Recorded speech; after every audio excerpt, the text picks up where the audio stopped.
මේ දිනවල ශ්‍රී ලංකා ජාතික ක්‍රිකට් කණ්ඩායම කිසිදු තරඟාවලියක් ක්‍රීඩා කරන්නේ නැහැ. ඒත් ශ්‍රී ලංකා ක්‍රීඩකයින් වැඩි දෙනෙක් මේ වන විට ඩුබායි ඉන්ටර්නැෂනල් ලීග් ක්‍රිකට් තරඟාවලිය ක්‍රීඩා කරමිනුයි සිටින්නේ. එහිදී ශ්‍රී ලංකා ක්‍රීඩකයින් ඉතා ඉහළ දක්ෂතා දක්වමින් එක් තරඟ ජයග්‍රහණය කරා රැගෙන යාමට වැඩි දායකත්වයකුයි ලබා දෙන්නේ. ශ්‍රී ලංකා ක්‍රීඩකයින් වැඩි දෙනෙක් දක්ෂතා අතරට පැමිණීම ඉදිරියේදී පැවැත්වීමට නියමිත ලෝක කුසලාන පන්දුවාර 2020 තරඟාවලියේදී ඉහළ දක්ෂතා දක්වමින් තරඟාවලිය ගැන යම් සුබවාදී බලාපොරොත්තුවක් තබා ගත හැකි වෙයි.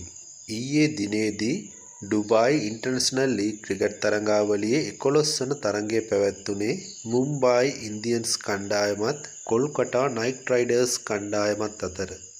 එම තරඟයේදී මුලින් පන්දුවට පහර දුන් කොල්කතා නයිට් රයිඩර් කණ්ඩායම සියලු දෙනා දැවී රැස් කළේ ලකුණු 122ක් පමණයි.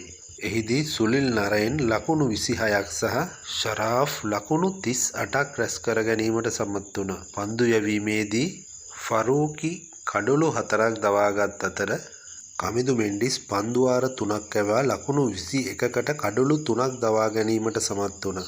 එහිදී පිළිතුරු ඉනිම ක්‍රීඩා කළ මුම්බායි එමිරේට්ස් ක්‍රීඩකයින් කඩොළු 3ක් පමණක් දැවී ලකුණු 123ක් ලබා ගැනීමට සමත් වුණා.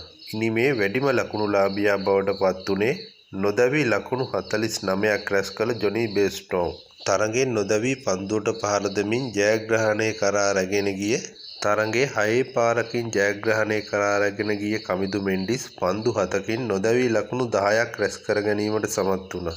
ඒ අනුව කඩුළු 7ක ජයක් හිමි කරගත් මුම්බායි එමිරේට්ස් ක්‍රීඩකයින් මෙම තරඟයේ වීරයා බවට පත් වුණේ කඩුළු 3ක් දවා ගනිමින් නොදැවී ලකුණු 10ක් රැස් කළ ශ්‍රී ලංකා මැද පෙළ පිතිකරු කමිදු මෙන්ඩිස්.